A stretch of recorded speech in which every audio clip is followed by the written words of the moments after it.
What is up, guys, and welcome back to the channel. Before we get this video started, I just want to give a quick disclaimer.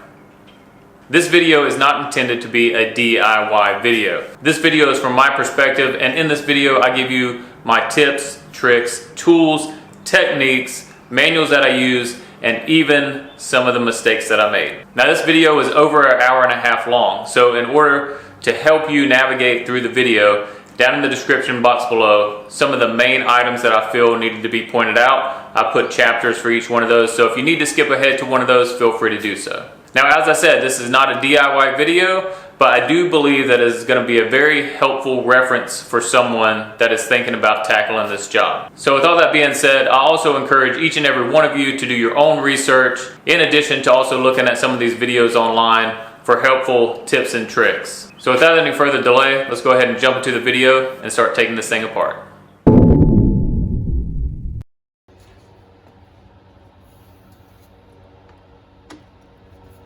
My first order of business was to disassemble the air intake.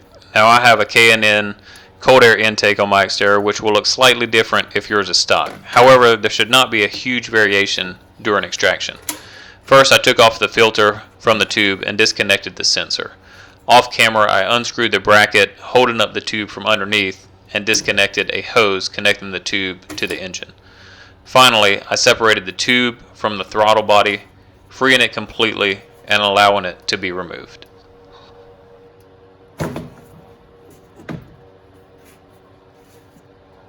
Alright, now we're going to go ahead and take the cover off, and that's going to be a 10mm bolt. And you just pop it up.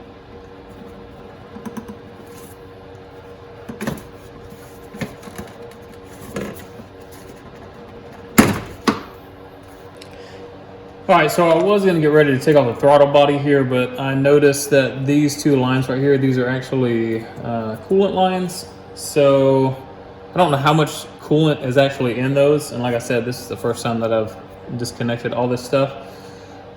So what I'm going to do is I'm going to go ahead and get underneath, go to the radiator drain plug, drain the radiator, and then after the radiator is drained, then I'm going to come back up and undo these. Now, there is two other drain plugs. I guess they say one's on each side of the V6 engine.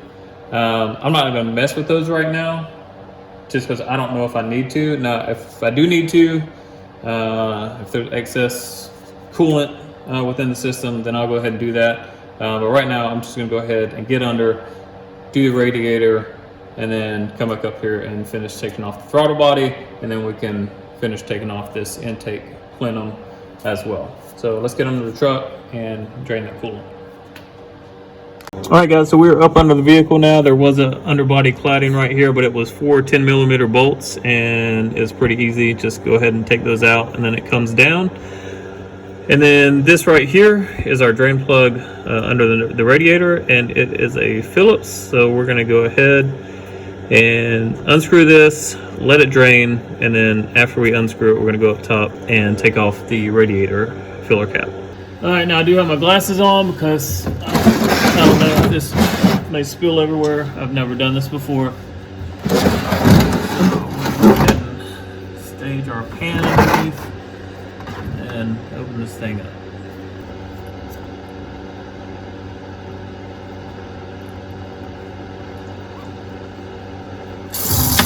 Woo. Yep, that's sprayed. Alright, so I'm going to do a quick cleanup here while that's draining, and just going to let that do its thing, and we'll put the plug back in and then go back up to the top. My goal for today is to have the whole intake plenum removed. As long as I get that done today, I'm happy. Alrighty guys, we are ready to take the throttle body off. We have electrical connection right here. We have two coolant lines like I had shown you earlier right here. And we have 1, 2, 3, 4 hex bolts. So I'm going to go ahead and do this electrical connection. We'll get these and then do the bolts and then take it out.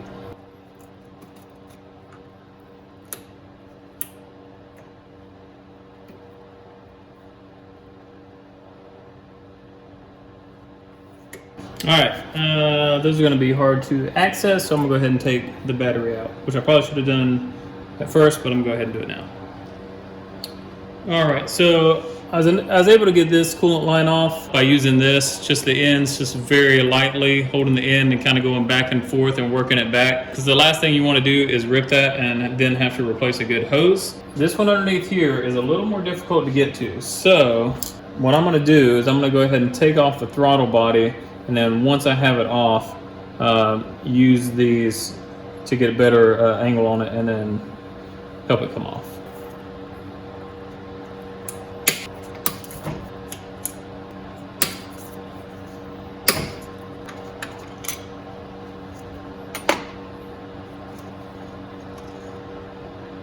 All right, slowly starting to come off now. Just gently work it back and forth. Don't put a lot of pressure on it, just gently back and forth and it'll come off. Like I said, the last thing you want to do is mess up a really good hose.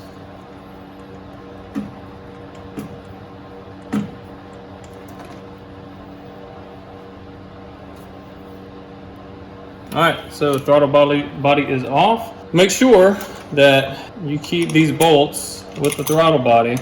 You don't lose them. And that also brings me to the case in point that pretty much make sure you document this as much as possible. I mean, obviously I'm making a video so I can look back at the video, but you know, if you're not, take pictures of where everything goes and how it's all put together, just in case you don't have a diagram to fall back on. So once you actually get finished doing this job, you know, you can put it all back together. Make sure you label all the bolts. I've actually got sandwich bags that I'm putting all the bolts in. I'm labeling each and every one of them so I know exactly where they go whenever it's time to put everything back together. Now on to the intake plenum. All right guys, so we are on to the intake plenum. We do have a hose right here that we have to disconnect. This vacuum container here, it stays on, but we do have to undo this 12mm bolt to move it out of the way so we can get access to one of the 10mm bolts that holds the plenum on. We also have to undo this harness here in the back, and it just pops out of these slots. And then there is one more hose right over here. As far as the bolts that hold it in place, they are 10mm, and there is 7 of them, and I will put on the screen the tightening sequence, and you just basically do the tightening sequence but in reverse to take this off. Oh, and then also this this clip right here, you'll have to undo that as well. So let's go ahead, jump in there, start undoing the harness, clips, and hoses, and then we'll do the bolts last and then get this thing off.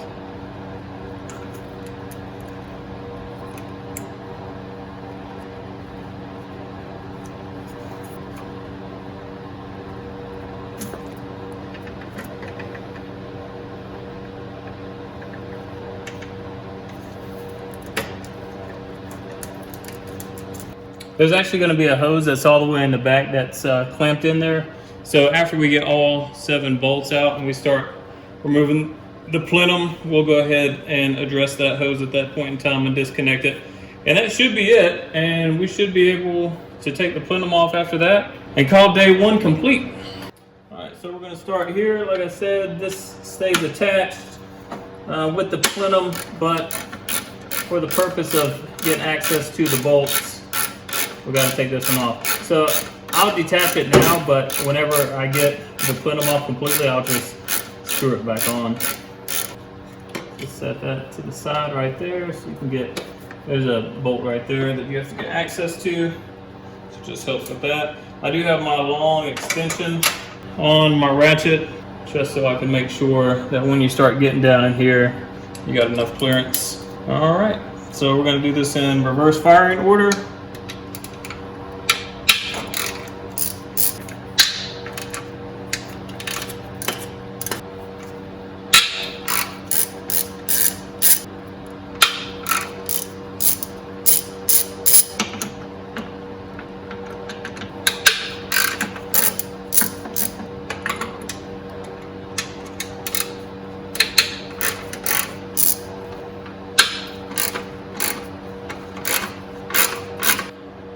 All right, it's getting ready to take the plenum off. to get to that back hose, but then I realized that there are 2 more bolts. They are 12 millimeters that it actually sits onto a bracket right here. So do not forget to take this one, and there's one more right back here. 12 millimeters, take those off, then it should be ready to come off. All right, now that those 2 bolts are out, this thing should come out hopefully relatively easy.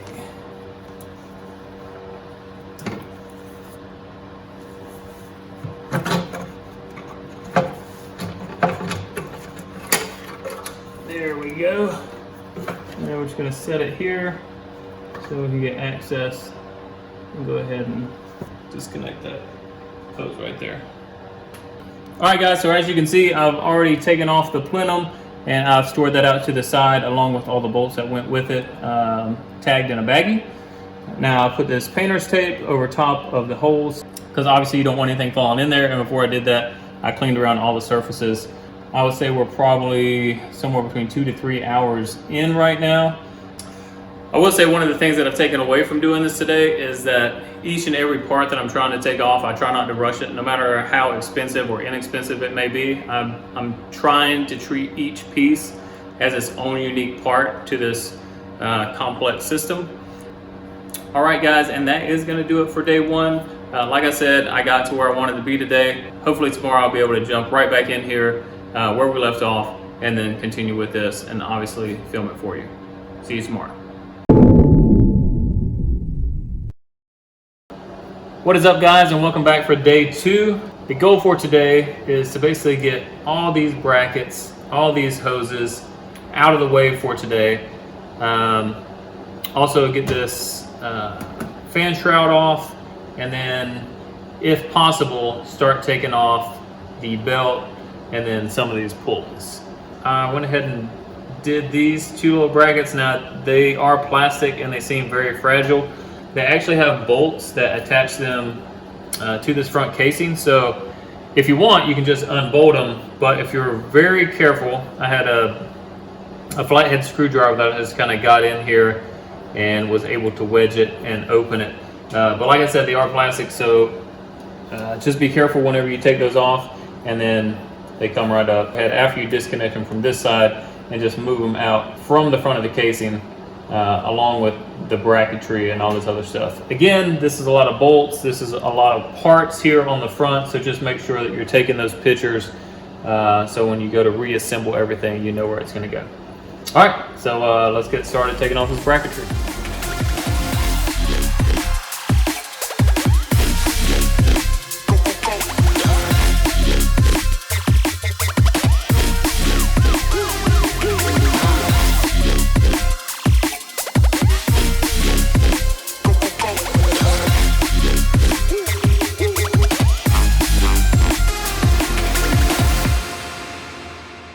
Alright guys, so we're under the vehicle now and I'm trying to take off this fan shroud. Reading the Haynes repair manual was a little confusing, but basically, if you can see now, that's pretty horrible lighting. If you can see now, the bottom is loose. Now, right here, there's like this little pin. Let me see if I can get some better light here. It's like this little pin here that goes into this bracket right there, and I basically pushed up, and when I pushed up on that and I got this free from that bracket, this whole thing came loose. So I think there's a few electrical connections, or at least one electrical connection up top and a couple bolts, and we should be able to free this thing up. And then we'll just see here in a second, but I'm assuming I'm also going to have to take out the fan and pull out everything together.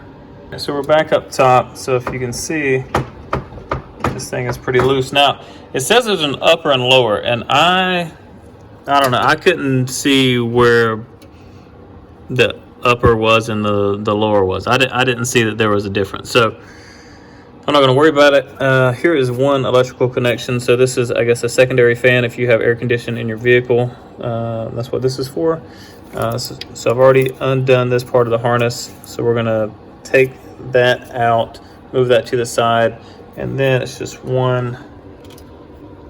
bolts right here, and this whole thing should come off. Now if we look down here at the fan, We're gonna have 4, and I believe these are 10 millimeter bolts. It's probably either gonna be 10 or 12. It's pretty much everything on this vehicle is like a 10 or 12. All right, guys, so as you can see right down here are the 4 bolts for the fan.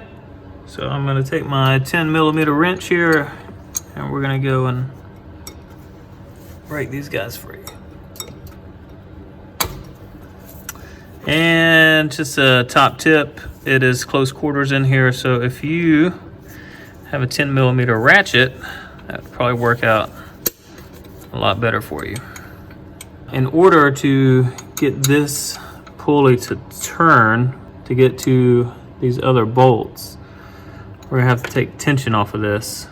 I think we might have to loosen this up in order to break tension here.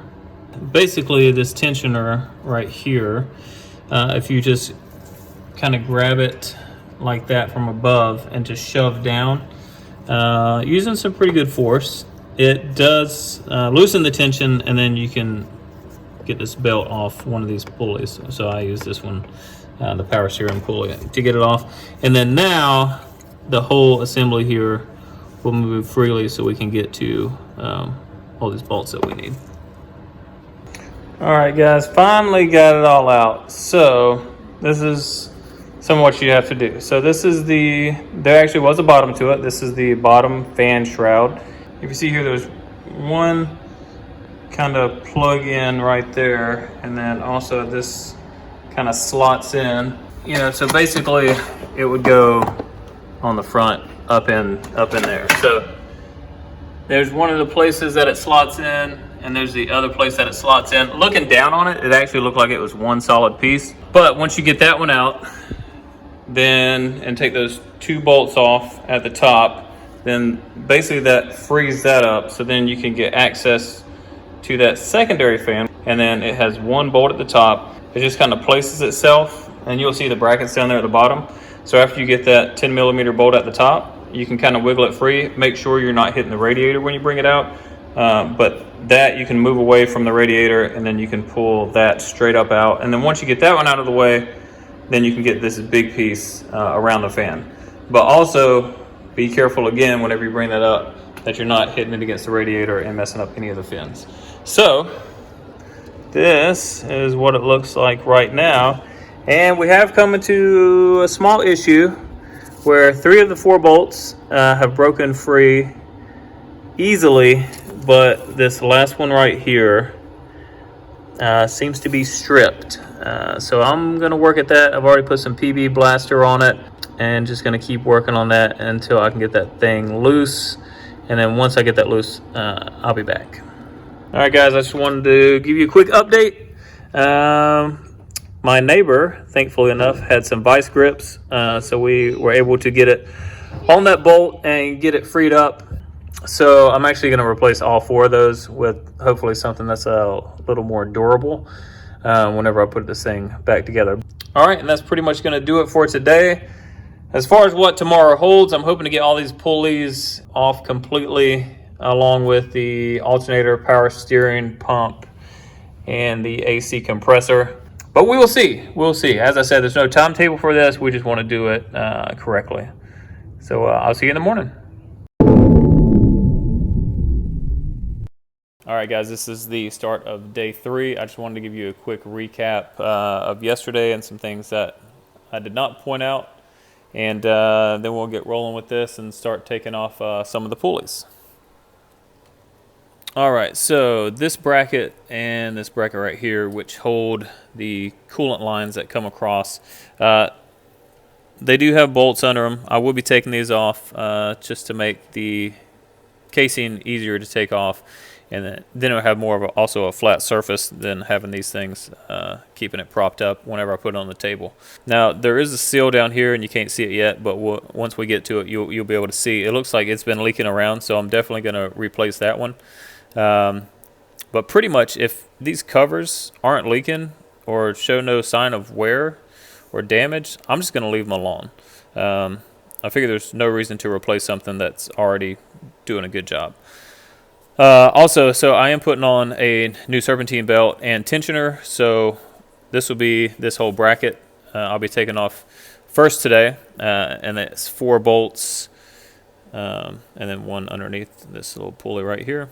But there's four bolts down there, and they are 14 millimeters, and I believe even this bolt is a 14 millimeter. So I'm going to loosen that up first. So once I get it onto the table, I can put the new tensioner on, so it'll make it just a little bit easier instead of trying to break that free on the table.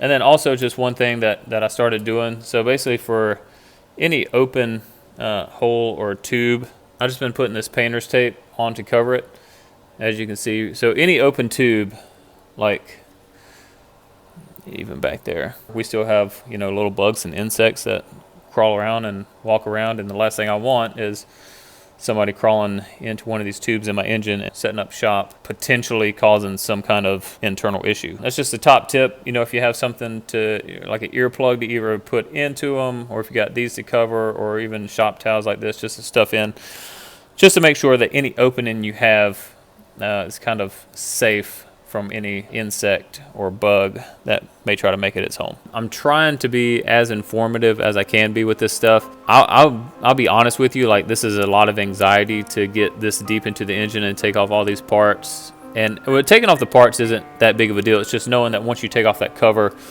the consequences of what could potentially happen if you get it wrong. So I'm trying to film this process the best I can.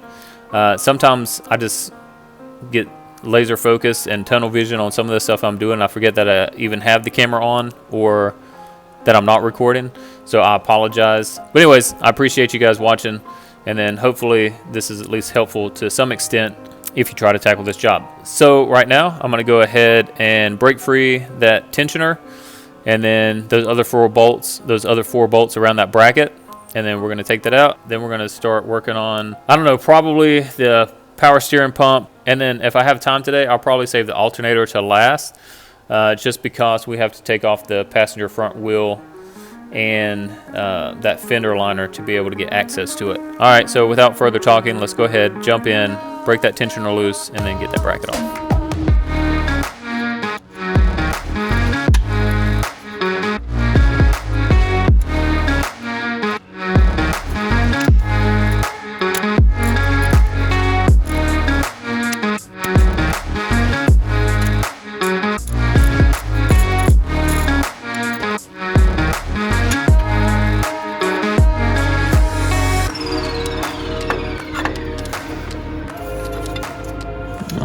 We have freedom. All right, guys, now we are ready to take off the power steering pump. It's going to be 2 bolts, and these are the brackets that hold it on right here. I believe this is a 12 millimeter and this is a 14 down here. I have some bungee cords, and once I have this 12 millimeter bolt out right here, I'm gonna put my bungee through there to help secure. So this thing is just not, well, it won't hang freely. Actually, I think if you take these out, it's just gonna fall, and these lines are awfully soft, so you obviously don't want to damage these, and we're not gonna disconnect it from this. We're just gonna disconnect it from the front of this casing and just kind of put it over here out of the way. But we do want to support it as much as possible. So 12, 14, and then we'll bungee it up and move it out of the way. All right, so we're first going to break this 12 millimeter loose. See that 12 millimeter top bracket?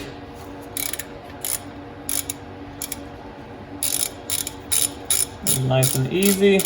I will say I bought this extended ratchet for this job, and it's probably one of the best purchases that I've made so far. It's made breaking these things loose very, very easy. All right, then we're gonna go down here and get this 14.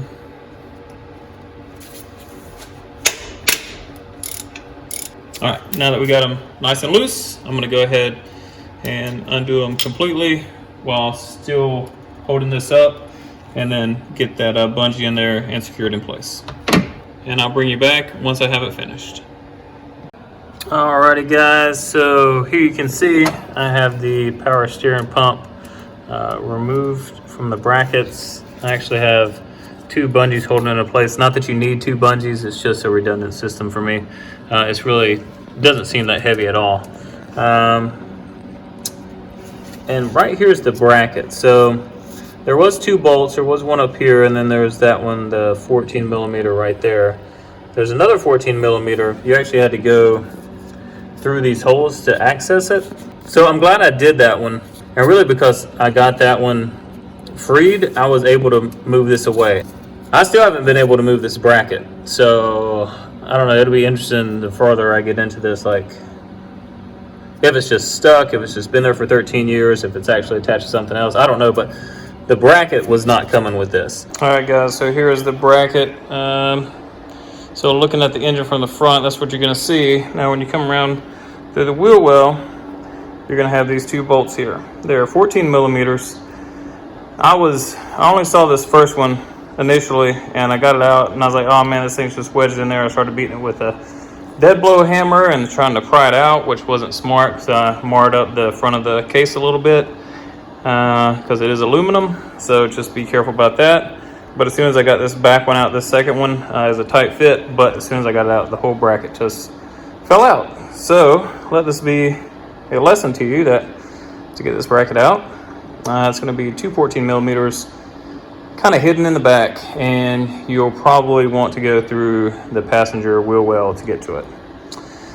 All right, and here is a good example of knowing what you're doing and not knowing what you're doing. So like I said, I was trying to pry it out, and I gouged a little bit and then lost a little bit off the front here. I don't think it's going to be too big of a deal, but you know, just something to keep in mind, and making sure that you have everything disconnected before you start just throwing a dead blow hammer and prying into things. I think what I'm going to do next is try to tackle the air condition over here, and then get those bolts disconnected, and then also remove these hoses that's going to be in the way of the cover, and then just move all this stuff over to the side. So let me see how many bolts the AC has, and then I'll show you where they are, and then we'll get them disconnected. All right, so for the air conditioning compressor, right above this, you got 1 bolt right there, and down below it, let's see if I can get the angle here. Down here you got another one right there.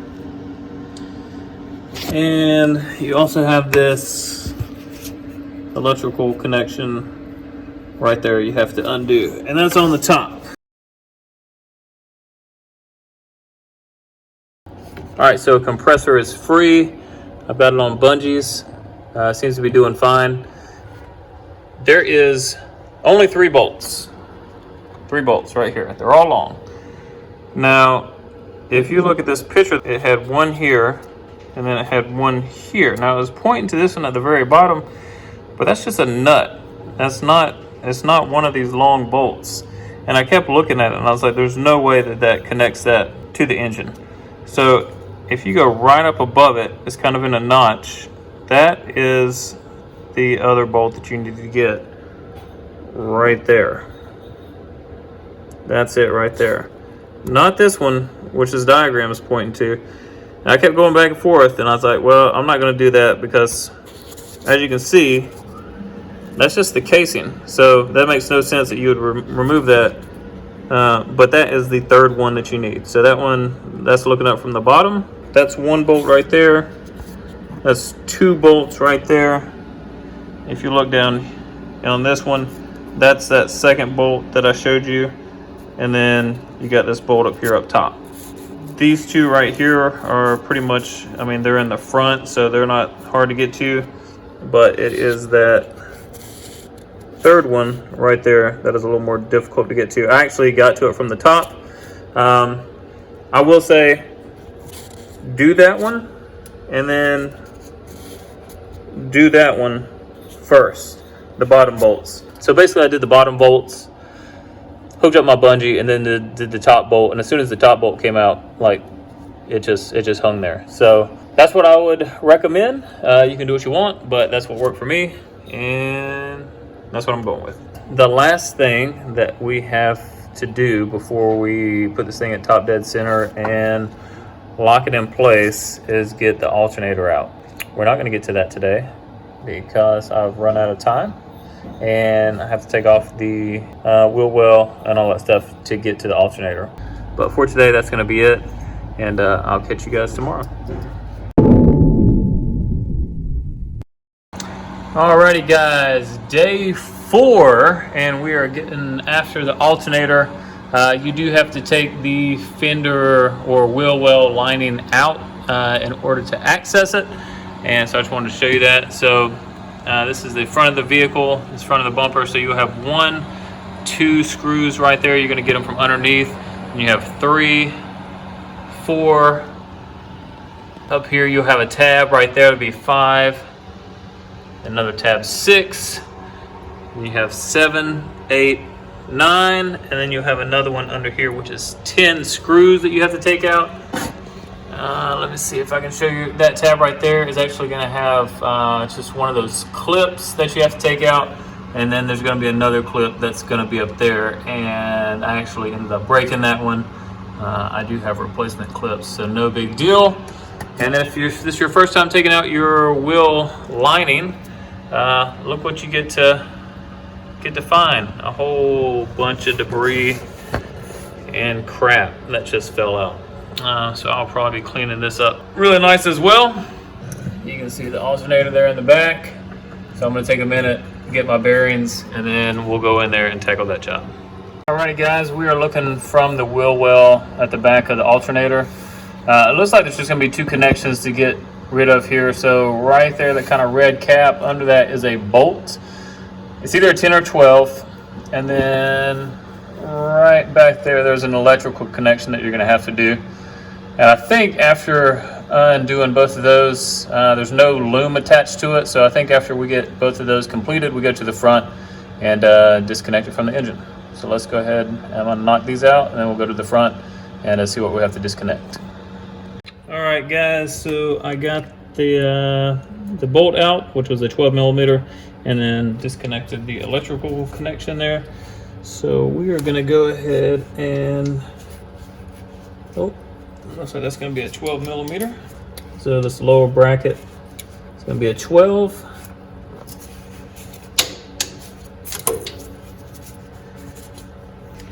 And this top one is going to be a 14.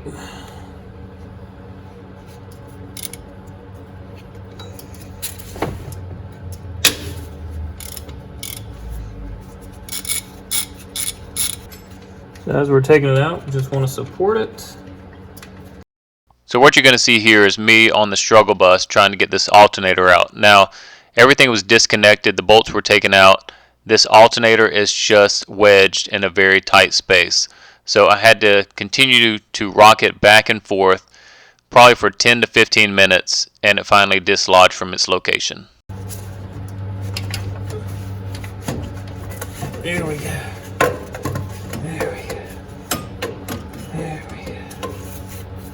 There it is.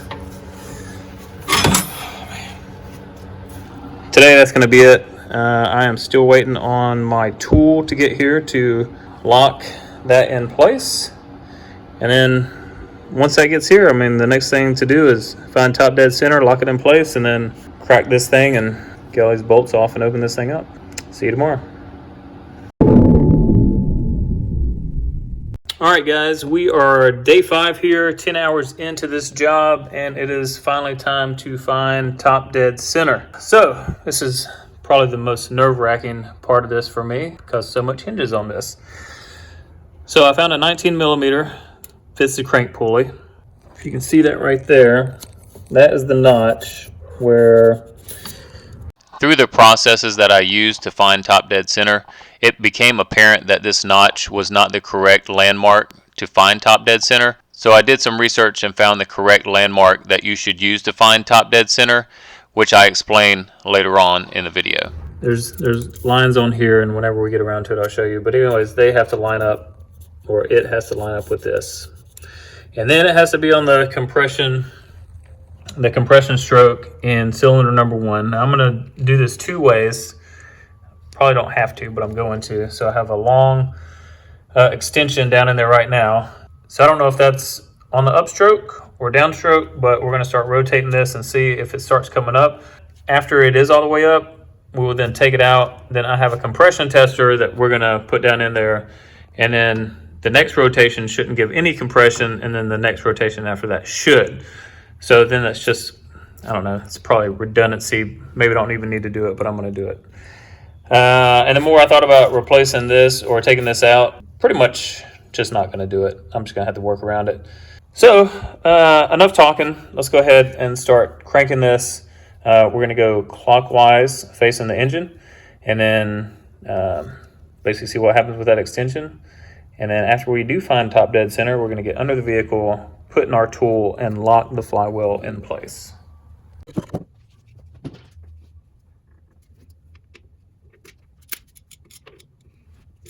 Right, so you sit up and go back down.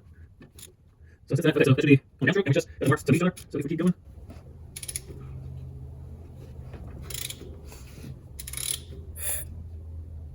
Oh, did you hear that? I actually heard something come out. Okay, so you can actually hear it, and that is the compression stroke. Now it's already going back down, which kind of troubles me a little bit because I thought that it's supposed to stay up. Because right now, those two are aligned. Well, that's suspicious, isn't it? All right, so I'm going to bring you down here. So as you saw, that was going back down. I don't know, maybe it's completely normal. This is why I said this is so nerve-wracking.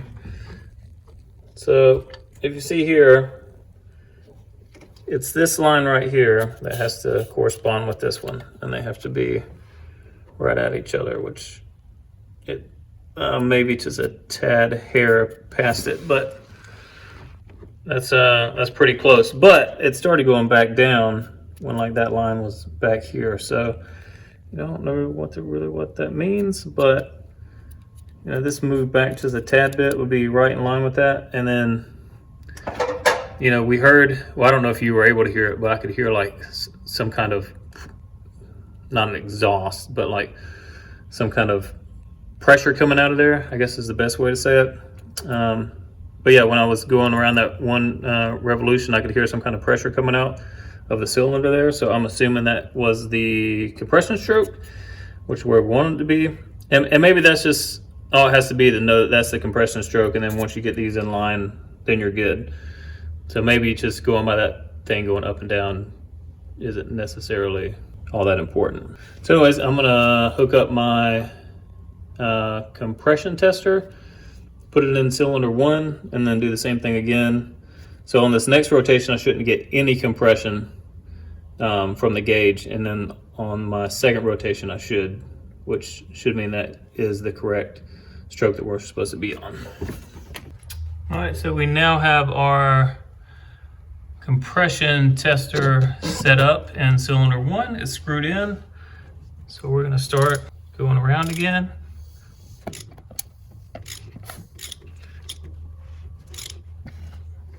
Still nothing on there, which is a good sign. And then our lines are matched up. So that was one rotation. So now we're going on the second rotation. So we should see pressure go up.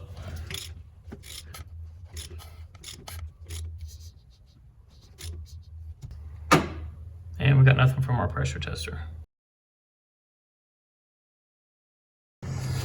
All right, guys. Now, as you can see, the tensioner is back on along with its bracket, and the reason that is because this dude right here is what should be lined up with this mark right here. So if you can see that, that's pretty close. I think that's pretty dead on as far as them being aligned. And the reason that I decided to use that is because in the repair manual they said that this notch is what you use for top dead center, instead of over here, well, you can't see it now. You can't see it now because it's behind the bracket, but that's the water pump housing, and that does have a little bump out notch on it. But every time that I got the crankshaft aligned with that, I don't have it in there now, but my tool that I had in there was already going down, right?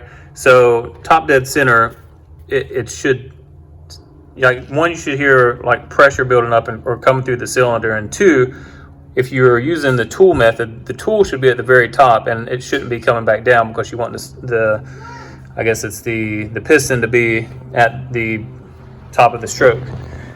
So water pump didn't give me that because it was going down, but this one, it did. So as soon as I got that level, the tool stayed up, it did not move. And so yeah, I believe this is top dead center, and that's what I'm gonna go with. That's what it said in the manual. So just a top tip, initially just know that you'll probably have to come back to it to be able to find that marking, so you can get top dead center right there on cylinder number 1. And again, don't just take my word for it. Make sure you do your research. Make sure you have a repair manual. But now that we have TDC there, I'm going to put some shop towels in that cylinder number 1 so there's no debris that gets into it. And then I'm going to get under this thing and we're going to lock the flywheel in place and then break open the crankshaft pulley. And then after that, it's getting this case open. All right, guys, here we are underneath the Xterra. Right here, I believe that is the transmission pan, and then going that way towards the front, you're gonna see the bell housing, and you're also gonna have a brace here, okay? Now this is on the driver's side, and then hold on, let's see if I can get it. Right there, where you can see that socket, there's like this little plate there, and there's one 10 millimeter, as of now, that I can see, that's holding this plate in place. Now, we should be able to remove that, and then once we remove that, we're gonna put this tool. All right, guys, I just wanted to jump in here and give a quick shout out to freedomracing.com, which is where I got this tool from. They were absolute heroes. They had this one. They also had the other one that goes in the position of the starter. I wasn't exactly sure which one I needed for my vehicle, so I called them directly. They took my VIN number and they told me exactly the one that I needed, which was this one, and it worked perfectly. So be sure to reach out to them if you want to do this job. Again, they are awesome. They were easy to work with. It got the tool to me very quickly, and it did the job. So don't guess about what tool you have to have. Reach out to somebody that is experienced, like the guys at freedomracing.com. Right there in its place, and then lock it down. Now this tool, for some reason, if you look at this bolt, it's a hex. So I don't understand why they put a 10 millimeter in the Xterra, but then a hex bolt there. So anyways, I'm gonna finish getting that out and then take the plate down, and then I'll show you what it looks like once we have the tool installed. All right, guys, so that's what it looks like installed. I guess a light here. That's what it looks like installed. And I'll show you a clip here. It's a little awkward, but you can see that the teeth of the flywheel are within the tool. And I already went up to the top and see if I could move the crank, and it didn't budge at all. So I think we're good to go up there and go ahead and try to break that bolt loose and then take off the crank pulley. All right, guys, so here we go. It's gonna use my breaker bar, but it's no longer than this long ratchet I have here, so we're gonna go with that. But yeah, hopefully this comes out or breaks free relatively easy, and you know, the tool does its job and holds everything in place. All right, I changed my mind. I'm gonna get my big breaker bar here. All right, still at TDC. Got the big breaker bar on it. Then I'm gonna use my handle here for my jack, just to get a little bit better leverage here. All right, so here we go. All right, still at TDC. All right, here we go. Let's try this again.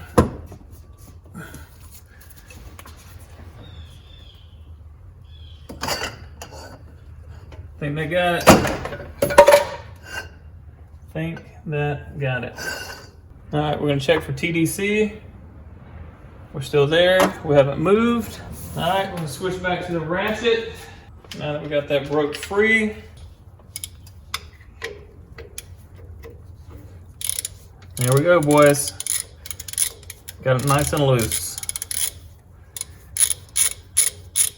Now I don't want to take the bolt out all the way. I'm gonna leave it in there a little bit, and then we'll get down there and we'll start pulling at this. We'll try to do it from underneath and then see if we can get it to come out. Now that I know that we are where we're supposed to be, at still at TDC over here, and we haven't moved it all, I'm gonna go ahead and remove this bracket now, because now we don't need it for reference. Next should be trying to get that pulley off. All right guys, so I've loosened up the bolt a little bit more, and then just been going back and forth with this guy. And there we go.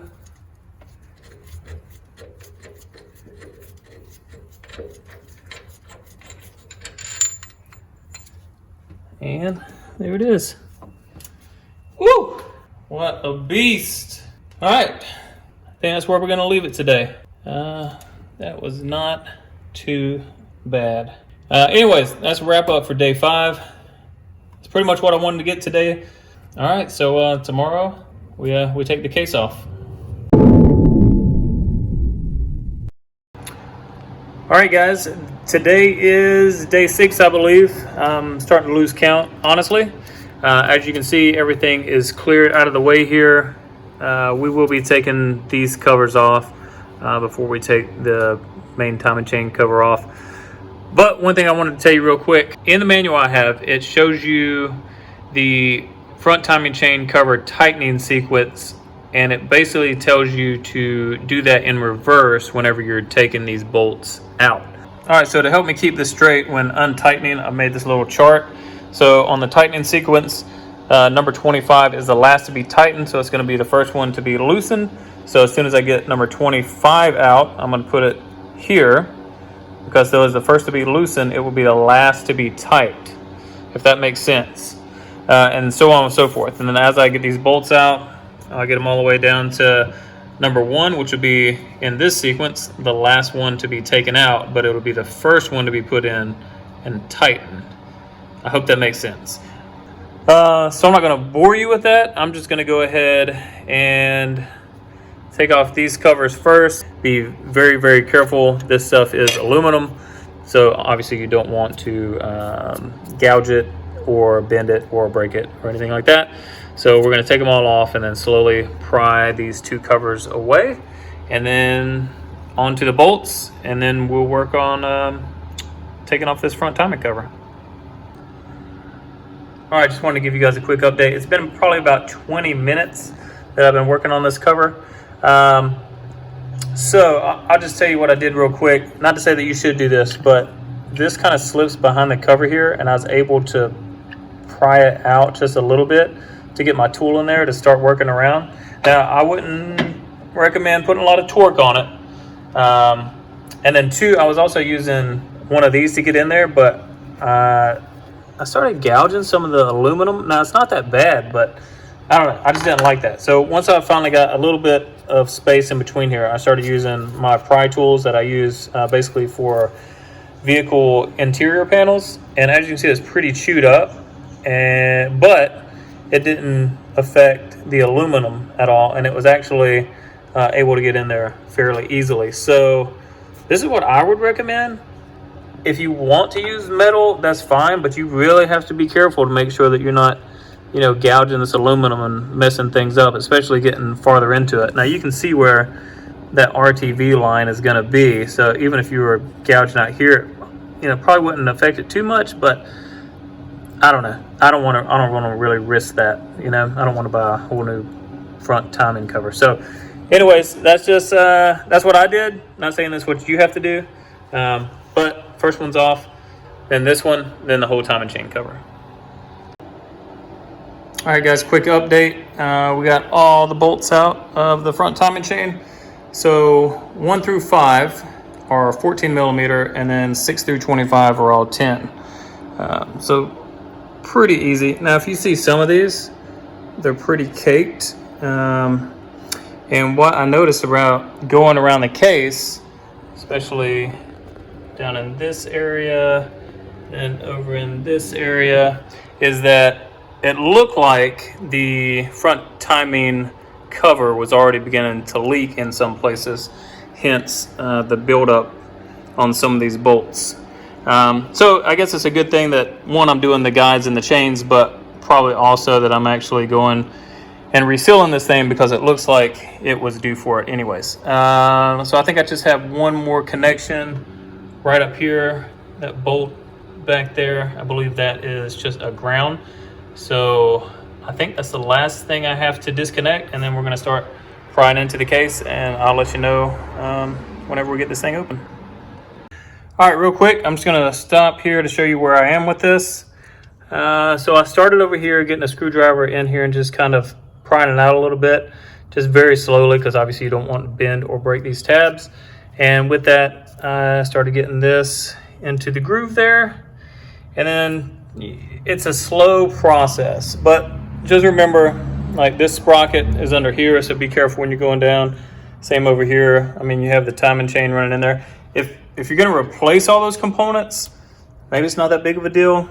I would still just be very, very careful when going in, but this has so far been a better experience than doing these little covers with the metal pry tools.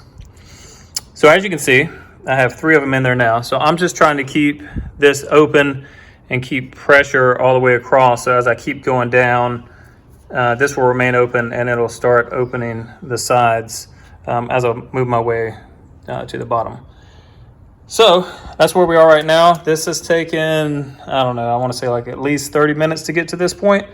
So I'm just going to keep trucking, and then hopefully within the next 30 minutes, we'll have this thing all the way loosened and then ready to come off.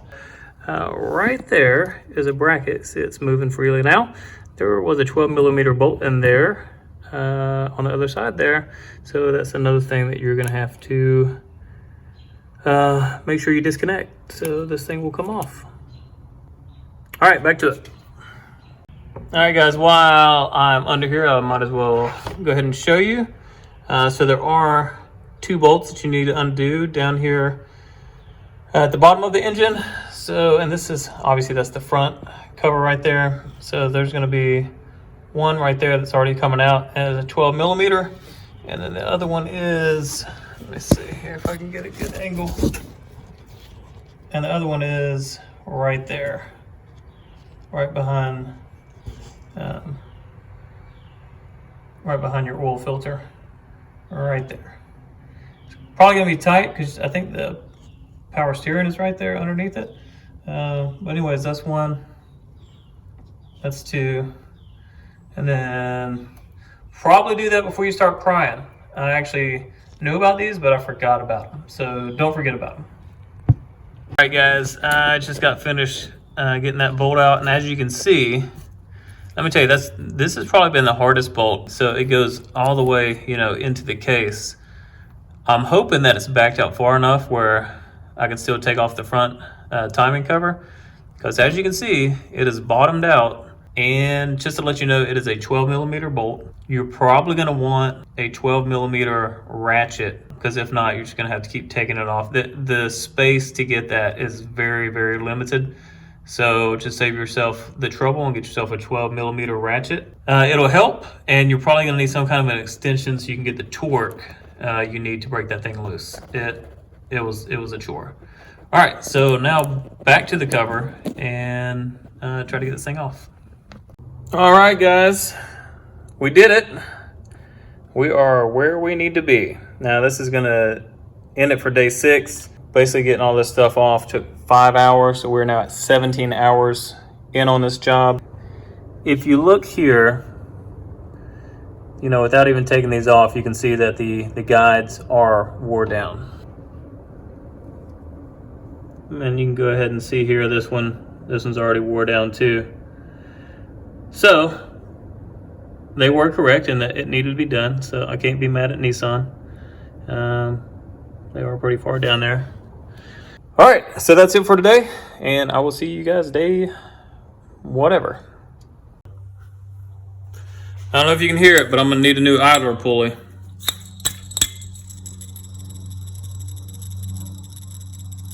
I think that bearing is bad.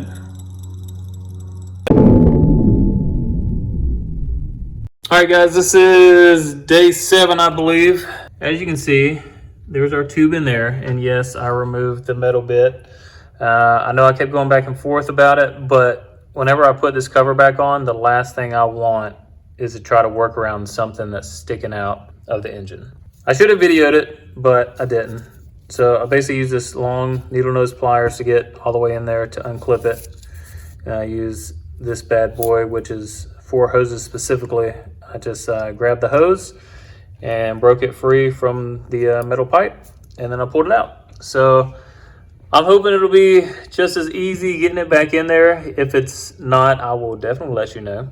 This thing is such a big deal, and the last thing I want to do is mess up my RTV and putting this thing back on to seal it once that time comes. So I had to get rid of it. So right now I'm going to go ahead and start marking all my points on the gears and chains, and then hopefully before too long we can start taking all the stuff out.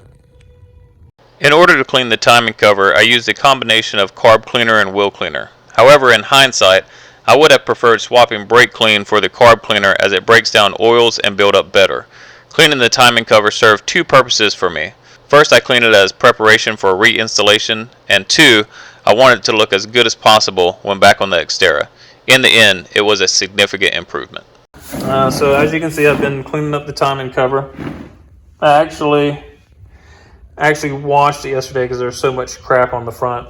If you find these online, it's just, you know, like an aluminum shell. That's it. There's nothing in any of these creases.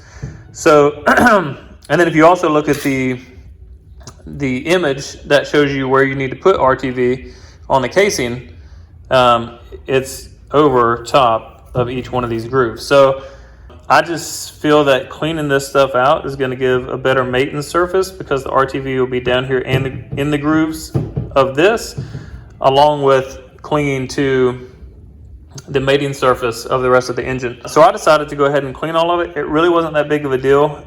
Initially at first it was kind of frustrating because I didn't know how to clean it out. But these guys right here, these little gasket scrapers, these little rubber, or these little plastic razors, have really come in handy.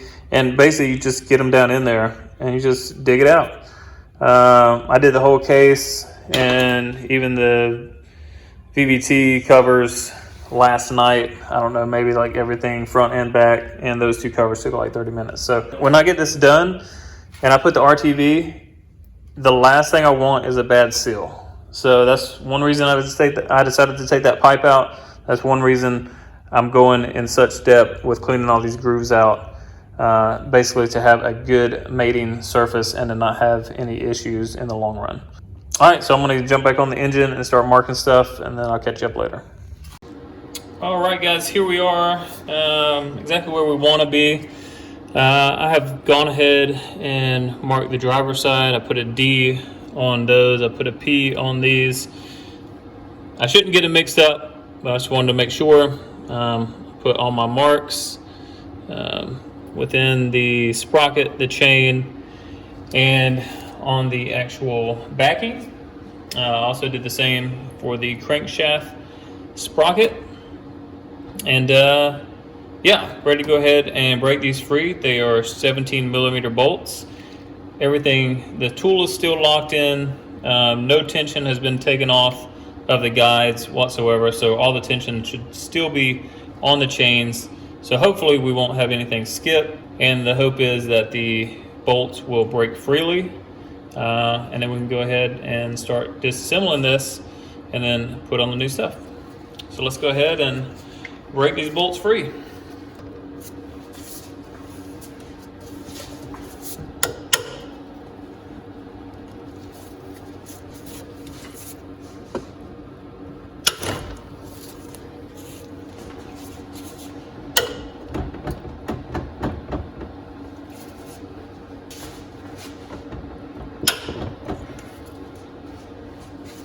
All right, real quick, just gonna make sure these are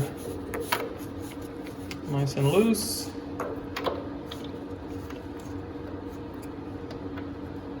All All right, so I guess the next thing we need to do is start taking the tension off the chains and go ahead and setting our pins in our guides. All right, so down here on the main timing tensioner, there's like this little release clip. So basically you squeeze it together, and as you squeeze it together, you can push in on the chain here to relieve pressure. And then as you push it in, you have to have this pin and you put it in place. And now, as you can see, the chain has some looseness to it. So that's one of three. We have another one right back there. We have another one right there. And then right now, I'm gonna go ahead and take this off just to get this a little more free. And then once I have this off, I'm actually gonna see if there's enough slack to go ahead and take off the main timing chain. All right, let's bring you up to speed to where I'm at. So we got the main guide, the main chain off. We got this tensioner where we need it to be. The other guide that was over here, we took that one off. Up here, we got the two sprockets off, and we obviously have the chain off. This little dude right here to push down was pretty difficult. That one over there for the main chain, not that bad. This one, a little more difficult. This freaking dude right here, I mean, I feel like I'm compressing all the way and I still can't get my pin in. So basically what we want to do is push that plunger all the way to the guide is flush. And then once that happens, you should be able to put that pin in right there. I feel like I've got it flush, but every time I try to put the pin in, I keep getting resistance. So that's where we are right now. Once I get that in there, I'll go ahead and undo these two bolts and then slide this whole assembly off. And then we'll go look at all the chains, the new guides and stuff, and just see how everything matches up. You can see I finally got that out. I will say one thing, if you're going to be doing this job, once you try to take the sprockets off, the bigger ones seem to come easy, but they won't come without the small one.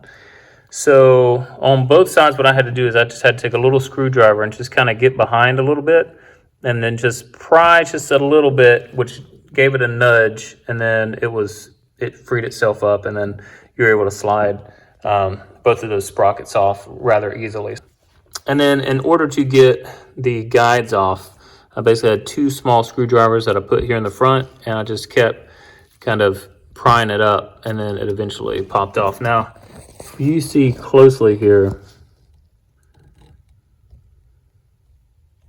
focus, but if you can see closely on the top, you can see where the chain was clearly digging into that. Yeah, you can just see why it was making, I guess, a whining noise. I'm really interested to see what this thing sounds like when I start it up after all this, because like I said, I didn't really necessarily notice it, and maybe it's just because it had been going on like that for such a long amount of time. But anyways, let's go over here and look at the table, and I'll show you what the old shoes look like and what the new shoes look like. All right, so over here we have on the driver's side, here is the old shoe. As you can see, it's pretty chewed up. And then here is the new shoe. So that is all the material that you should have, and that is how much wore away. All right, so what I've done is main timing chain up there, new timing chain on the top. Same here, old timing chain, new timing chain. I'll take that off in a minute, and then there's that new timing chain. So basically what I'm gonna do here is just, I'm gonna count all the links, make sure that they are the appropriate number, and then I'm gonna mark the new chains where I marked the old chains, so then when I put them back, everything will be the same. And I'm doing my valve covers as well because, well, honestly, I just did a bad job over the summer, and I learned from my mistake. If you're gonna do this job, definitely take the time and look at your valve covers, because if they are leaking, this would be the great time to go ahead and replace them at the same time. Also, what I did, all right, so this is my little trick. What you can do, if you have a big enough wrench, you can actually put it, see how it's made, kind of keyed there for wrenches on those. So what you can do is you can just put a wrench in there, and that'll hold it in place. But if you don't have a wrench, because I didn't have one big enough. Since we had this point of view, I just wanted to interject real quick, going back to the topic of top dead center. If you see how the lobes are positioned on the camshaft here, you'll notice that they're pointing kind of inwards and upwards towards each other. That is the position that they should be at for top dead center. And also, even though I didn't show it, all of my gears for the timing chains were at their respective positions for top dead center. I just use a zip tie and zip tie these two cams really tight together. So anyways, in hopes that when I come back, and so far I haven't seen any movement, but in hopes that when I come back and put the sprockets on, they're going to be exactly in the same spot they were. I'm going to have the marks and the chain and the sprocket all lined up together, and I'm just going to push them on. Everything's going to line up, and it's just going to be a happy day. And one less thing I have to worry about, timing and possible timing being screwed up. That's my thought process behind it. I hope it works. We're going to find out. Before I put all that stuff on tomorrow, I'm also going to do the water pump. You know, it's just one of those things that came with the kit. So I figured, hey, why not? We're already in here. I have no indication that my water pump is bad. It probably isn't. It's probably great. But I have an OEM replacement, so I'm going to go ahead and replace that tomorrow. Depending on how long all that takes, I may go ahead and put all of these sprockets and chains back together. And I don't know, started thinking about sealing this thing up. I think right now, everything that I have in it, I'm probably like 24 hours into this. So far, like I said, I'm pretty happy with how things have gone. It's been definitely a learning process. You know, hopefully this is going to be the last big service I have to do for a really long time. I can actually finally start my Xterra build in March or April. What is up, guys? It's the next morning. The next thing for me to tackle today is the water pump. It's pretty straightforward. Let me show you here. You got 3 bolts. So you got 1, 2, and then on the underside you got a third one. So what you're going to do is you're going to take out all 3 bolts. From what I've read, it doesn't matter what location you choose to go first, but you're going to take out all 3 bolts, and then what you need is 2 M8 screws. Now it says to be 3 to 4 inches long. Now I don't know if that's total width or if they want the thread width to be that long. These are coarse threads, and I've already tested them on the new water pump and they fit. So you can get coarse or fine threads, and you're going to want coarse threads. The fine threads did not fit on the water pump. So they're M8 screws, coarse threads, and then basically you're going to put them in, you're going to put it in the top screw. So once this one's out, you're going to put it in the top. You're going to put one in the bottom right there, and then you're just going to equally tighten them. So you'll tighten the top a little bit, like a quarter turn, then you go to the bottom a quarter turn. You just keep going that, and this basically pushes against the engine and forces the water pump out. I'm not going to go into super long detail about it. I'm basically going to put you on a time lapse and go ahead and do it. But if you have any questions about it, definitely leave it in the comments below. I'm also going to put more shop rags down there because there could be fluid behind that, so obviously I don't want that going anywhere it shouldn't, so I'm just going to put extra shop towels just to cover my bases. Alright, so let's jump in and get started.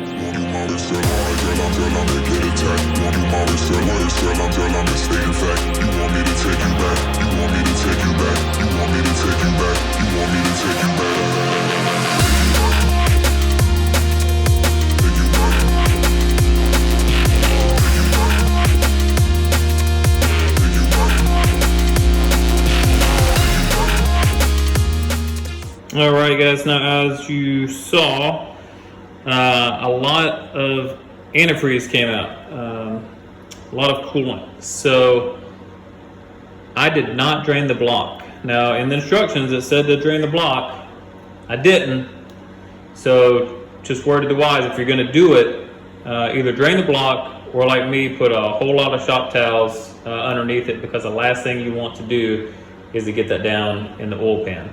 Luckily I did have enough shop towels, and I kept going back and replacing them because I didn't know how much coolant was going to come out. And then I checked the oil pan, everything's nice and dry in there, no coolant got in, so crisis averted. Just something to think about. Also, somebody's video had said that these were actually difficult to get out and you had to wiggle. And if you look at mine, you know, these threads are probably an inch or so, And I mean, I didn't even go all the way down, and you saw this thing, it just popped out. So I don't know if I just got lucky or what, but for me, this was definitely long enough to be able to get my water pump out. So basically it just says, you know, square them up, make sure they're the exact same thing, which it is. And then it says put a little RTV on the threads of the bolts that you're going to put back in, and then just tighten them quarter turn until you get to the torque specs, because you don't want to warp the housing as you're putting it in. That's pretty much it. Move on to putting on those guys right there, the shoes. Alright guys, so now you can see we have the new water pump installed. Pretty easy to do, especially with the timing cover off. These are 85 inch-pounds. I will double check that just to make sure, but 85 inch-pounds and a quarter turn each until you reach the torque specifications. At least that's what it said with the manual that I'm using. So now that's done, now we're gonna move up here and put on the shoes with our tool. Now this tool, and I will leave the links to all this stuff and where I bought it from in the description. If you have any questions about it, let me know. But this is the tool, and basically you put the new shoe on top of the tensioner, put this on top of that, and then you start screwing this until it kind of matches it in place, and it should be should sit flush with it. Also, do not over tighten, because if you over tighten you might break the shoe, and you don't want to do that since you've come all this way. And also, once you start doing this, it will take the tension off of your little pins here, so just watch out for that and make sure they don't fall out. But yeah, so let's jump into it and get these things switched out.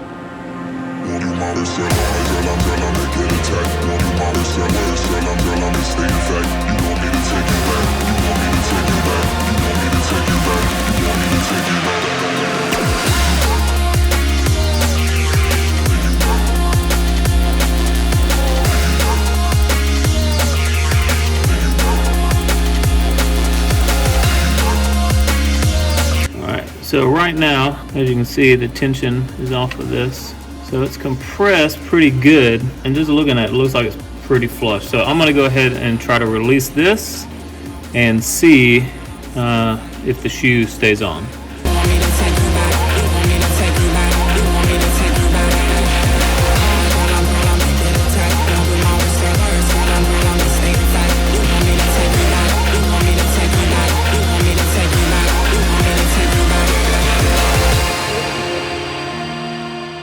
Nope, did not stay.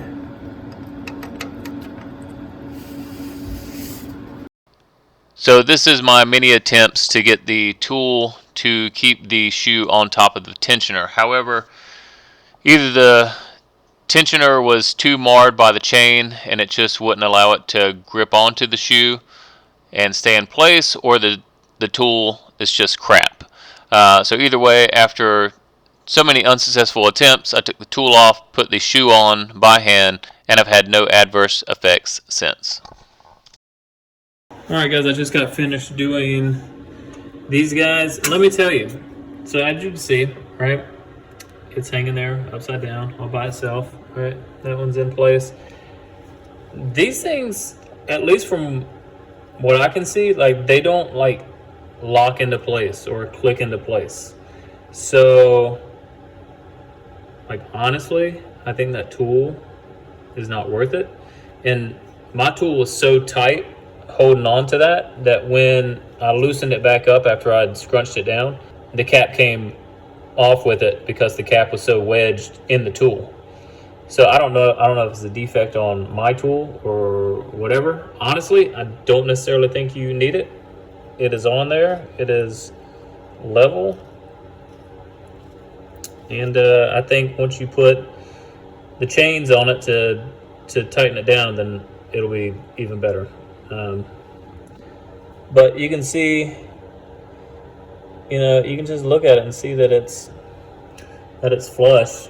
And like I said, I just kind of just pushed that one on there, and it's staying. right there. So yeah, we're gonna keep it like that. All right, moving on. I'm gonna put this assembly back together, or back on the vehicle. So as you can see, so this was the mark that we made, and then this was the old chain. So I am putting new chains on. Now there is a procedure to make sure, one, that the chain is correct as far as the timing marks go, and I'll put that up on the screen right now. And then once you do that, you know, you kind of just rotate these sprockets around until you get back to the orientation for where you took it off the vehicle. And the reason I know that this is the same orientation is because here is the mark on the old chain. If you count 1, 2, 3, that is the colored mark, even though it looks really horrible, but you can tell it's a different shade than the other ones. And if you look here, 1, 2, and then 3, that is the colored link right there. So we know that it is in the same orientation as the other one. I did count all of the links. They're all the same as they should be.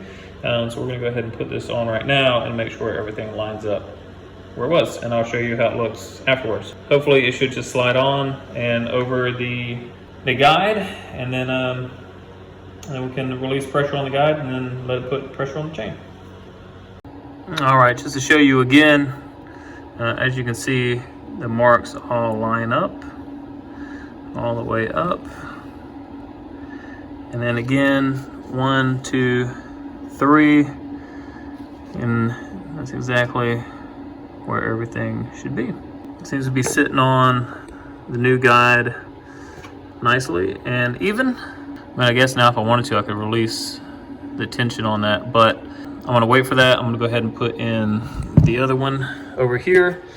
And again, there is a way that you're supposed to link those up. And again, I'll put that picture up on the screen for you right now, so you can see where you first align them, and then you can rotate it and to get it into the position that you took it out. All right, so let's go ahead and do that, get that put in, and then just one step closer. All right, quick top tip here. I'm actually putting in the main timing chain right now.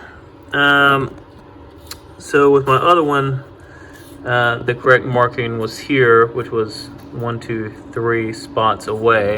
And then over here, it was right there. And as you can see, that is not lining up with that. So what I found out is that right now, I took the pins out of these tensioners, and basically what that does is it allows, and so these things aren't like rotating or really spinning, but once you take the pins out, everything just tightens up where you have no tolerance to move whatsoever. So what you have to do is you have to put compress those again, put the pins back in after you have the main timing chain on, and then that frees up enough room where then I can then move this one into place. So I'm gonna go do that right now, and I'll show you how it looks when I'm finished. So another quick update, we got the timing chain on, and as you can see, the pins are taken out now. After you get it where you want it, you can go ahead and take the pins out. And it was a stretch, and if you see, I mean, this thing is pretty tight right now. So yeah, it was a little bit of a bear, but knowing to take the tension off of those really helped. All right, so now how do we get it on the bottom here, right?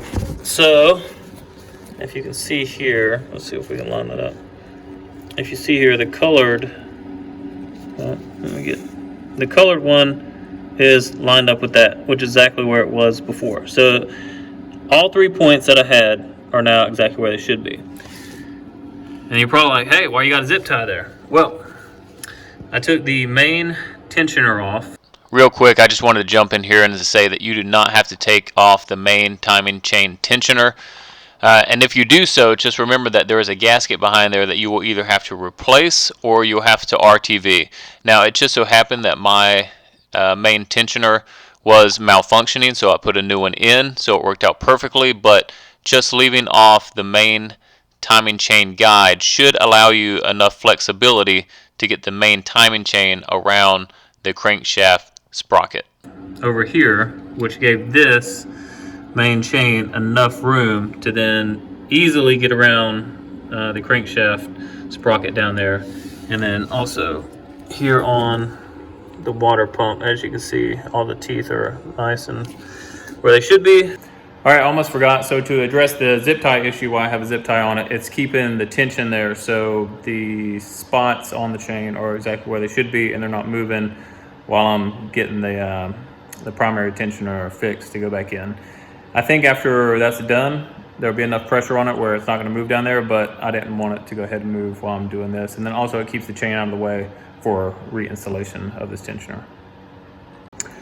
Alrighty guys, as you can see, all the guides are in. They're just finger tight right now, and I was just making sure that, you know, they fit and the chains were in all the grooves, which they are. I also applied some oil to the surfaces of all the guides, so whenever this thing starts up, they already have a little bit of lubrication there. Still got 30 more minutes, and then we're going to torque that guy down, and then after we torque that, we're going to go and torque everything else to spec. And then that's it. This job is done. And then I've cleaned the surface probably 2 times already. I've gone through the whole thing with Q-tips just to get any little particle of RTV out. I don't really know how big of a deal it would be if like a little bit was in there. I don't know if you had big chunks, it would probably be bad, but little tiny flakes I don't think would be super detrimental. Hopefully that'd just be caught up in the oil filter. But anyways, I've gone through it pretty thoroughly. Honestly, I'm happy with all the sides here. Down there, the oil pan, I probably will hit the front of that one more time because you do have to put RTV down there. Tomorrow, we'll be putting this timing cover back on. Pretty excited about that. Also, if you want, I'll go ahead and put the torque specifications for these on the screen now.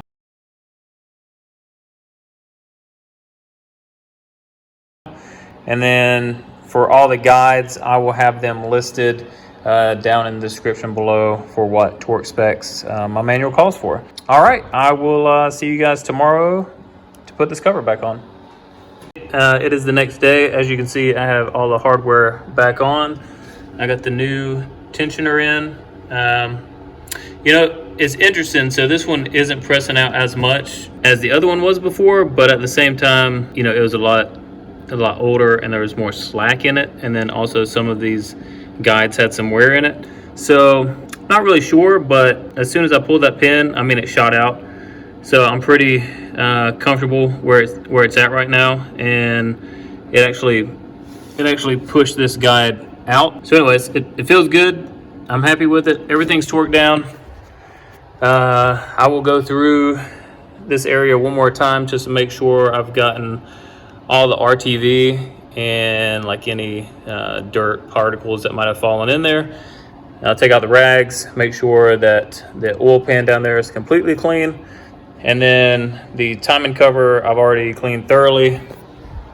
So I'm probably going to test fit it a couple times just to make sure with my actions going into it. So when I put the RTV on it, it's just going to be one smooth motion and it'll be rehearsed. So it'll be a lot easier instead of trying to just do it the first time. But that's where we're at right now. Everything's done, torqued, and really ready to go. It's just all putting it back together. And I have placed this about 3 or 4 times. My dowel pin on the driver's side kept getting caught up and kind of gouging, and I'm not really sure if that's the way I took it off and I did something to it or what, but hopefully this will go a lot smoother. The last time I put it on, it fit all the way, so I'm hoping that this does the same. Also, these little O-rings right here, I already went ahead and replaced those, which is a maintenance item on this job. All right, so here goes everything, I guess. All right, just make sure everything is nice and out of the way.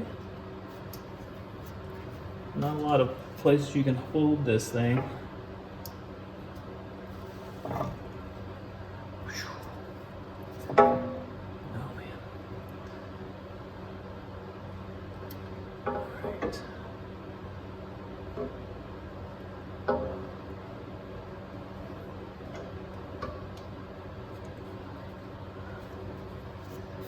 Sitting on the bottom.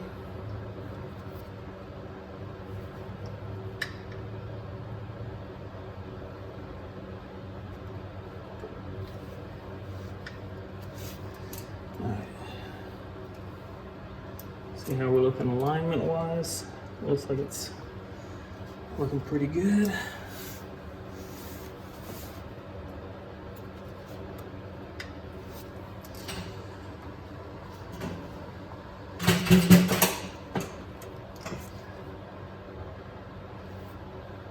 Just checking that dowel pin again to make sure that it's in the correct alignment.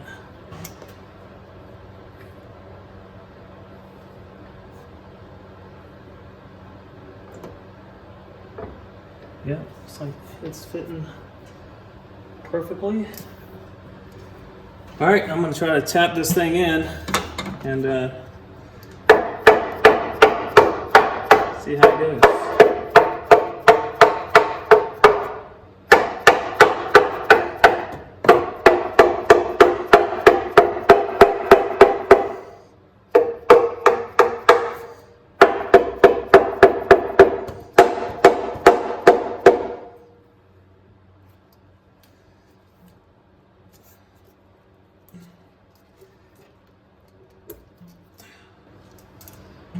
All right, that's it.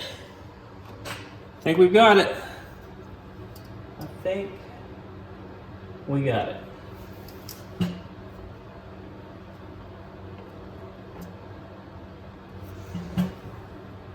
Looking good over here, looking good over there. Put in our idler pulley here. Let's see how this lines up.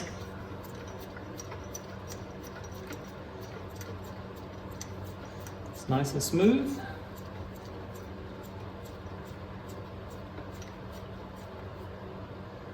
All right, I think we got success. So now I'm gonna go and follow the tightening sequence, even though I'm only gonna do it finger tight until some of this stuff starts oozing out. And yeah, give it an hour or so to dry and then come back, torque everything down to spec, and then start putting everything back together. All right, guys, so if you remember when we took all the bolts out, made this little template, and let me just tell you, it made it so much easier putting everything back in. So right now, all the bolts are where they're supposed to be. Everything is finger tight, and we're gonna give it a little over an hour to cure, and then we're gonna come back and torque all of it to spec. All right, guys, so just keeping it real with you here. And this is why it is good to look at multiple resources whenever you're doing stuff. But all the bolts are tightened to spec, except this one right here. And the reason that one's not tightened to spec is because it broke off halfway in there. Because my Haynes repair manual told me that the 10mm bolts, I'll show you here, time and chain cover bolts, 10mm, 41 foot-pounds. All right, so as it says on the screen, the 10 and 6mm bolts is referring to the bolt diameter, which is going to be the threaded portion of the bolt. 10mm bolts for the front cover are going to be bolts 1 through 5, which take a 14mm socket to install. The 6mm bolts are going to be bolts 6 through 25, and that is going to take a 10mm socket to install. I just wanted to let you know this just in case you didn't, and that is why I found myself having to take off the timing cover again. All right, guys, so I believe where we left off last time is I had put the timing cover on, I had sheared a bolt, and had to take everything off again, which I did. The RTV was just everywhere, so I actually took all the sprockets and chains and all the accessory guides and all that stuff off with it, so I could just plow through and go ahead and get all the RTV off.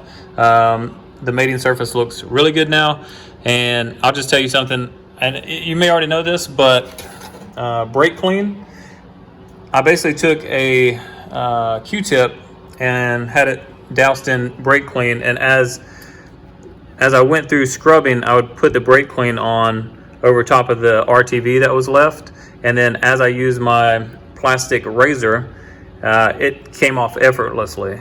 And I wish I would have known that when I first cleaned this, because it would have made the job a lot easier. So if you want to clean your timing cover after you first take it off, or if you need to get RTV off, I definitely recommend doing something like that, where you can localize where the brake clean is. Obviously you don't want to spray the whole thing down, but localize where localize where the brake clean is going to be on the RTV, and then just use your scraper to get it off, and it comes off really good, really smooth, and then it leaves a nice surface for putting on your new RTV when you're ready. So as you can see now, I have everything back on. Everything is clean. I refit the timing cover just a minute ago, and everything fit great. One thing I did see in the other manual that I've been using is that it talked about hammering down the dowel pins. So if you know, in the timing cover, there's 2 dowel pins that align and help, align all this together. So I was having a lot of trouble with those dowel pins the first time putting this on, and it was actually scouring into the surface here when I was putting it in. So before I did it this time, I took my dead blow hammer and I started beating on it, and it actually, now I'm not going to say it moved the dowel pins a lot, but it did push them down some, to the point where this time when I put it on, it went on effortlessly. It is very smooth. So I'm just going to make sure that they're down where they're supposed to be, so when I do the RTV and put it on again, it'll go effortlessly again. Yeah, so everything is torqued down to spec. Everything is good. One thing else I wanted to add is this chain right here. Now it's super tight right now, going over the water pump. Nice and tight. So my first attempt at putting back the timing cover, I had torqued all these sprockets and their bolts down. Little did I know, to the wrong specs, but we got the right specifications now. But when I did, all that I was using was the tension that was on all these chains, right? Well, when I got to like close to the 76 foot-pounds of torque, this guy would actually compress a little bit, and you could kind of hear it oozing out some of the oil. But it compressed just a little bit. Now this didn't really move off its mark, but you could see that there was some motion. Now I torqued all that down and I didn't pay much attention to the chain before putting on the timing cover, but obviously I had to take the timing cover off, and it was a blessing in disguise that that bolt sheared off, because when I had taken off the timing cover and I was getting ready to clean everything and take all this stuff off again, I noticed that this chain, it was a little loose here, and I could actually wiggle the water pump, which obviously I can't now. So that's nice and tight. That's how it should be. But I think what happened is when I was torquing these down, it allowed just enough slack to get these off the teeth. Now, I don't know what would have happened if I would have just gone ahead and put everything back together and started the truck. I don't know if it would have just caught and it would have been fine, or if it would have been an issue, but I'm glad that that bolt did shear now, because I had to take it off and redo it again. And for those that don't want to do your valve covers at the same time, I would actually recommend that you do, because right here you can see that's a spot where you can put a wrench, right? So as you see, I marked my camshafts there to make sure that they were in the same position. But this time when I torqued everything down to spec, I actually had a wrench holding on there and going counter what I was actually torquing. Does that make sense? So this time when I torqued everything down, I had that extra leverage there, and I made sure that the tensioners did not compress any this time, and everything stayed exactly where it was. And let me just tell you, I got it done, and I'm coming back, and this thing's nice and tight. Nothing moved whatsoever.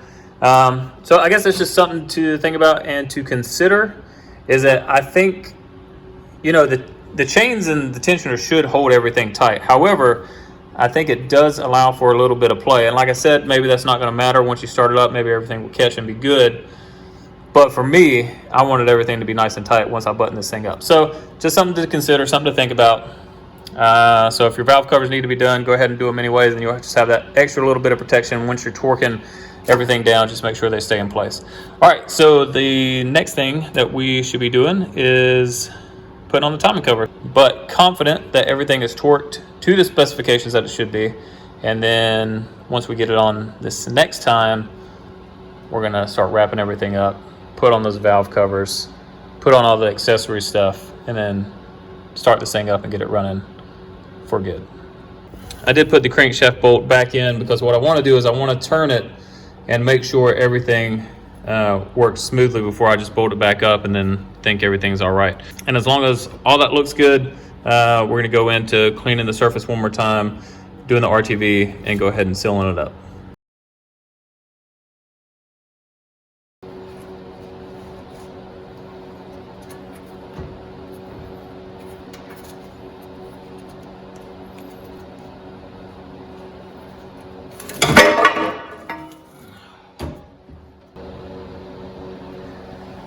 Oh man.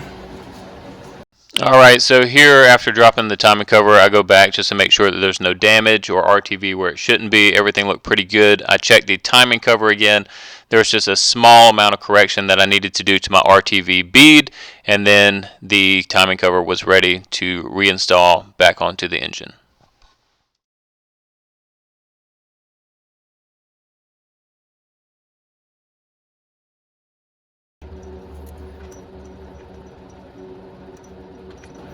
Going in nice and smooth. Still looking good down there.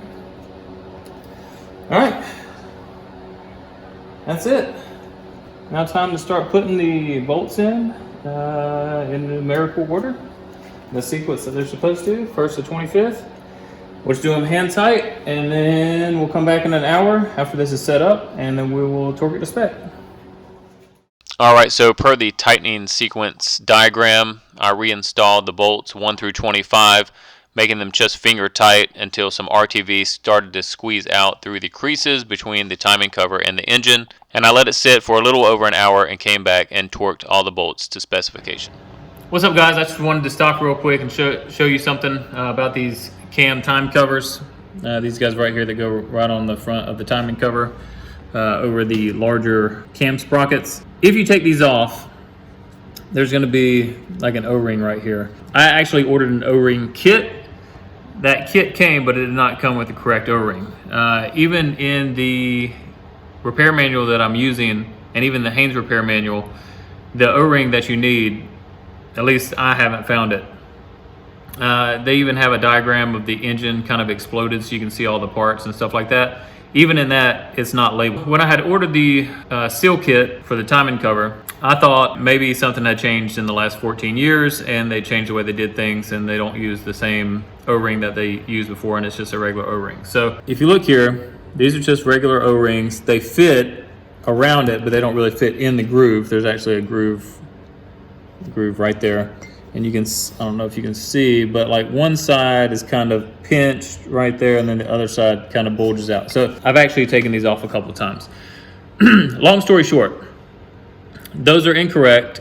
What should come with this is this is that part. Go ahead and show you the number here.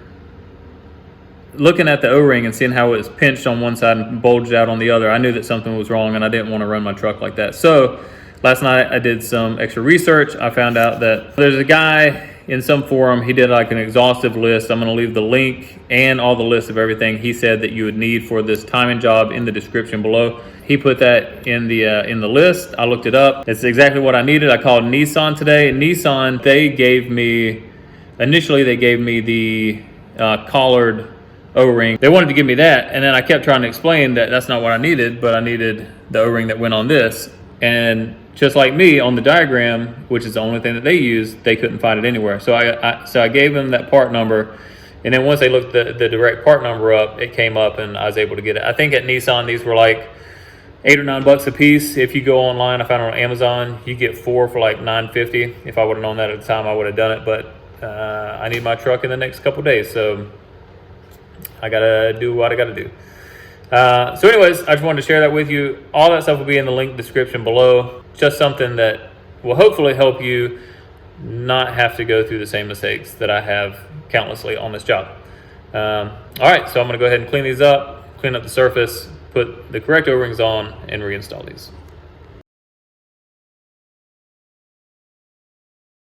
Alright guys, here we are at the end of this timing chain service. There's no way to sugarcoat it. This was a challenging job. This was for me over 30 hours of work, but here we are. The last thing that we have to do is start the engine and make sure it runs. I've filled it up with engine oil. I have the coolant ready to go ahead and bleed the system.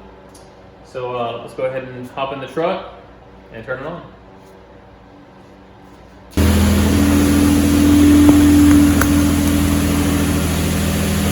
Sorry I missed the initial startup, but she's going.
Alright guys, I hope you enjoyed the video. I hope that you found it helpful, and if you made it this far, go ahead and smash that like button. If you haven't already done so, subscribe to the channel.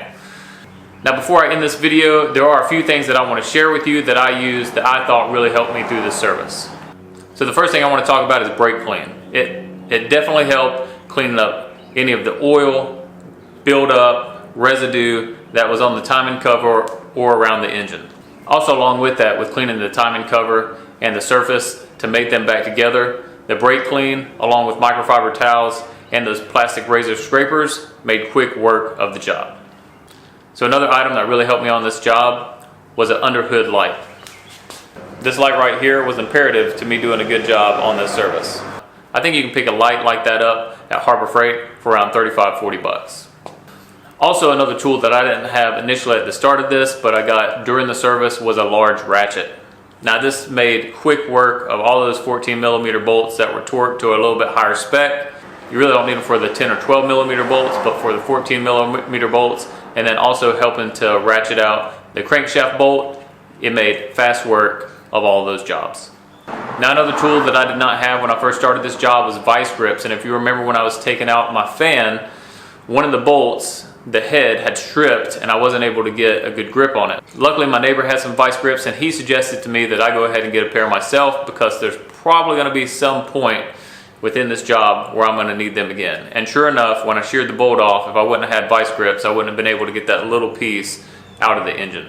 So another tip that I'd like to share with you, and I think I even mentioned it in the video, is to itemize each bolt and hose so you know exactly where they go once you're putting the vehicle back together. Now as far as the bolts, I put those in little baggies and I use a Sharpie to mark on those baggies to know exactly the position that they needed to go back into. And I don't think I put it in the video, but when I changed my valve covers, I used a 15/16 size wrench to hold the camshaft in place while I torqued my cam sprocket bolts.